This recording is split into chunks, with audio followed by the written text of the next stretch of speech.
ખેતી પાકના નુકસાન સામે ખેડૂતોનો પ્રચંડ આક્રોશ સરકારના આપેલા વચનો હવામાં ઉડી રહ્યા છે।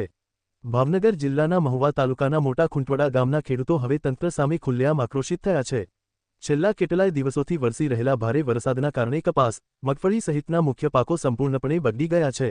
અનેક ખેડૂતોએ પોતાના ખેતરોમાં કરેલા વાવેતર અને ખર્ચનો એક એક રૂપિયો વરસાદ સાથે વહાઈ ગયો છે। ખેડૂતોનું કહેવું છે કે પાક તો વરસાદે નાશ કર્યો જ છે, પરંતુ હવે રોજડા અને ભૂંડના ત્રાસથી બાકી બચેલો પાક પણ સમાપ્ત થવાની કગાર પર છે। બીજી તરફ સરકાર જનસભાઓમાં કરોડો રૂપિયાના ખેતી બજેટની જાહેરાતો કરી તાયફાઓ મારી ખેડૂતોને રાજી રાખે છે, પરંતુ વાસ્તવિકતા એ છે કે ખેતરોમાં મહેનત કરનાર ખેડૂતને એક રૂપિયાનો પણ લાભ મળતો નથી। મોટા ખૂંટવડાના ખેડૂતોએ મીડિયા સમક્ષ પોતાની વેદના વ્યક્ત કરતા સ્પષ્ટ કહ્યું છે કે સરકારના મંચ પરના વચનો હવામાં ઉડી ગયા છે। અમારું ખેતર તળિયે ગયું છે અને સહાય માત્ર કાગળોમાં છે। ત્યારે ખેડૂતો સમક્ષ ખેડૂતોએ વિનંતી કરી કે આ અમારી વેદનાને આપના મીડિયાના માધ્યમથી આ હકીકત તંત્ર અને સરકાર સુધી પહોંચાડવી જોઈએ, જેથી વાસ્તવમાં ખેડૂતોને પાકનું નુકસાન વળતર મળી શકે। હવે જોવાનું એ છે કે સરકાર ખેડૂતોની આ હાકલ સાંભળી કોઈ વાસ્તવિક પગલાં લે છે કે નથી, કે પછી ખેડૂતોની વ્યથા હંમેશની જેમ ફાઇલોની ધૂળ નીચે દટાઈ જશે। રિપોર્ટર ફિરોઝ સેલોત, ગામ મોટા ખૂંટવડા, મહુવા તાલુકો, સિમધારમાં નાના આસણા રોડે ખેતી આવેલી છે। અમારી જમીન, ખેડૂતનું નામ છે વલ્લભભાઈ વાઘજીભાઈ માલણકિયા। આજુબાજુના 50 ખેતરોમાં આટો મારીને આવ્યા છીએ અમે। રોડ અને ભૂંડનો એટલો બધો ત્રાસ છે કે વીઘો 2 વીઘા જમીન ખોદી નાખી છે।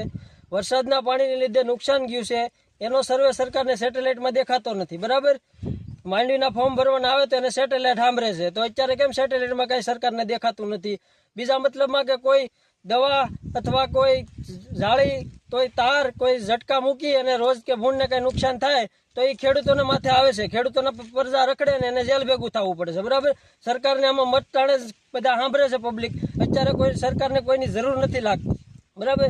તો આ નુકસાન અમારે કોને કહેવા જેવું? ખેતી મૂકવાનો વારો આવ્યો છે, બરાબર। બીજા કોઈ અમારી પાસે ધંધા છે નહીં, નકર અમે કરીએ આ ખેતીનો ધંધો લઈને બેઠા છીએ। અમારી પેઢીને અમે આવતા 7 પેઢીને કહેતા જાવ ભાઈ ખેતી નહીં કરતા ભીખ માગજો, બાકી આ સરકાર તમારું કાંઈ કરશે નહીં, બરાબર। હાલો ભાઈ, ગામ અમારું મોટા ખૂંટવડા, ખેડૂત નરસિંહભાઈ દામજીભાઈ રાવળ। આસણા જગ્યાએ આહરાની સીમમાં અમારી ખેતી આવી હિમધારમાં।